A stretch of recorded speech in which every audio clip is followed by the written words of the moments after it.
जय शिव, जय गोरक्ष। जन कल्याण, किसी के दर्द में शामिल होना, समाज में किसी की भले की कामना करना, अच्छे कार्य करना, किसी दुखी इंसान को सहारा देना, कहीं दान पुण्य करना। हम अक्सर समाज में देखते हैं एक दूसरे को देख के होड़ लगी हुई है कि वो वहाँ पे कर रहा है तो लो आप भी कर दो।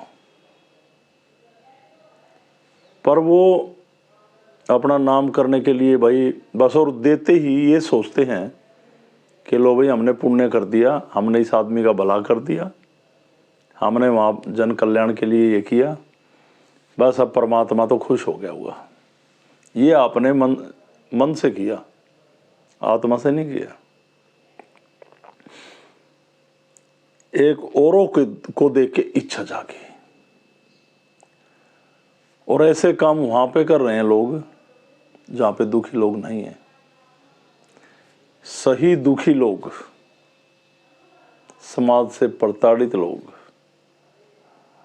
ऐसे मैले कुचैले कपड़ों में लोग, परेशान लोग, जिनको समाज कहता है कि ये तो बेकार है। मोहल्ले में, गांव में, शहर में, उस गली में जहां पे आप रह रहे हैं, पूरा मोहल्ला उनसे नफरत करता है, उनके पास खड़े होने में भी शर्म मानता है। वहां पर कोई भी इंसान उनकी मदद के लिए नहीं आता, उनके भले की कामना नहीं सोचता। बीमार हैं तो उन्हें दवाइयों के उपचार के लिए किसी तरह से उनका शोषण हो रहा है, और आपको पता ही आदमी ठीक है, उसकी मदद के लिए आगे नहीं बढ़ता। क्योंकि जहां पे आप पुण्य दान के लिए गए, लोगों में ये दिखा रहे थे हम दर्दों, लोगों के दुख तकलीफ में खड़े हैं, शिविर लगा रहे, कहीं पे कपड़े बांट रहे, कुछ भी कर रहे, ये एक दूसरे को देख के परमात्मा के यहां अपनी हाजिरी लगाने की कोशिश कर रहे थे।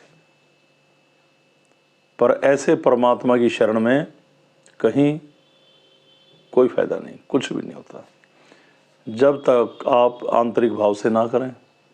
और ये जब हो सकता है जब आप सच्चे हों अंदर से।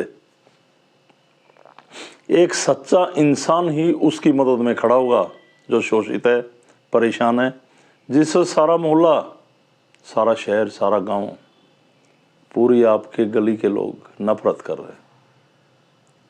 तो एक सच्चा इंसान ही सबके खिलाफ खड़ा होकर उस इंसान की मदद करता है। और जो इंसान सच्चा हो गया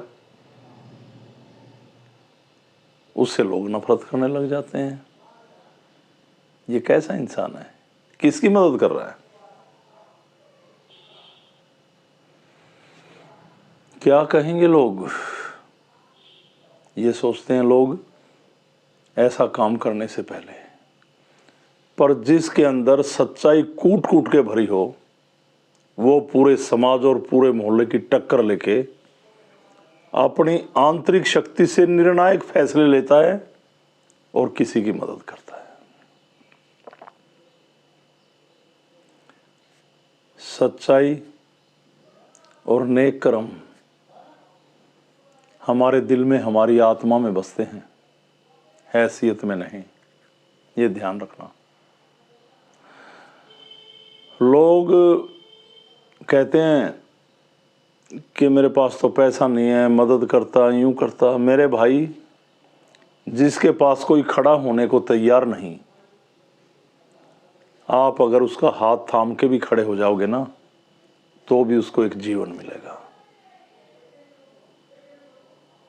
सच्चाई का पथ परमात्मा का पथ, सत्य का पथ परमात्मा का पथ, सत्य की आवाज आत्मा की आवाज।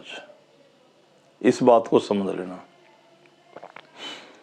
जो इंसान सच्चाई पे चलेगा, समाज में उसका बहिष्कार भी होगा, परिवार के लोग भी उससे खफा होंगे, बस खुश होगा तो वो परमात्मा।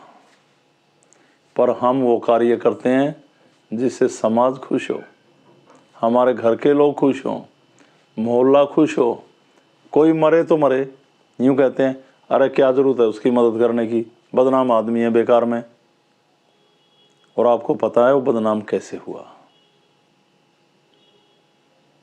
पर परमात्मा भी आपको देख रहा है।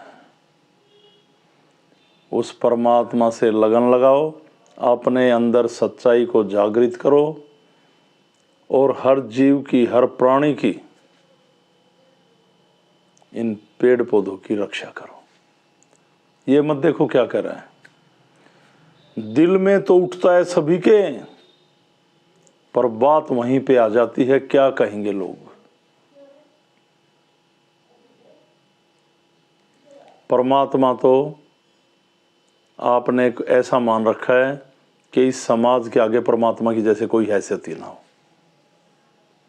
जैसे ये लोग ही आपका जीवन बनाएंगे। बड़े बड़े संत महात्मा, बड़े बड़े साधक, हम उनकी कहानियां सुनते हैं बस, इससे आगे कुछ नहीं। जरा उन संतों पे, उन संत महात्माओं पे, उन महापुरुषों पे, उन दिव्य पुरुषों पे जो उन्होंने किया कि सत्य के मार्ग पर चलकर उन्होंने परमात्मा की प्राप्ति की। तो सच्चाई की आवाज़ उठाओ और जो लोग आपके साथ चलें चलें, और जो रास्ते में साथ छोड़ जाएं, उन लोगों को कभी ऐसा सोचो आप वो साथ थे ही नहीं, वो तो लोग दिखावा आपके साथ थे। और यही मेरी सिद्धि का और मेरा हाल है। मैं नाम नहीं लूँगा, काफ़ी ऐसे संत महात्मा से मेरी मुलाकात हुई जिन्होंने सन 2002, 3 या 2001 के आसपास ट्रस्ट शुरू किए थे, जब उनके पास 100, 200, 300 आदमी थे और इतने लोग मेरे पास आया करते थे, और आज भी इतने ही आ रहे हैं। वो लाखों लोगों में चले गए, आश्रम बना गए। कई एस्ट्रोलॉजर थे, ज्योतिष, वो भी पता नहीं, आज मेरे संपर्क में है काफ़ी लोग जो ऐसे पता नहीं धन के उसमें और पता नहीं क्या क्या खड़ा कर गए। पर हमने पाया भगवान को, परमात्मा को। मेरे से मिलने वाला इंसान भी कहीं भी खड़ा होकर परमात्मा को पुकारता है तो परमात्मा उसकी आवाज़ सुन रहा। ये पाया मैंने, ये कमाई की हमने एक सत्य के मार्ग पे चल के, और मैं संतुष्ट हूँ। और कुछ मेरे साथ 2, 4, 5, 7 तो ऐसे लोग हैं, वो भी शायद काफ़ी इस बात से संतुष्ट हैं कि भगवान हमारी आवाज़ सुन रहा। तो ऐसे सच्चे लोगों का साथ बना रहे मुझे, और क्या चाहिए। सत्य का पथ, परमात्मा का पथ, बस यही रखें याद। सभी को मेरी तरफ से ओम अलग प्रणाम, और सभी को अलग पुरुष गोरक्षनाथ भगवान, भगवान शिव, माँ भगवती की कृपा बनी रहे, और धन्वंतरी भगवान आपको आरोग्य प्रदान करें। सनातन धर्म की जय। सभी को ओम अलग, सभी को प्रणाम।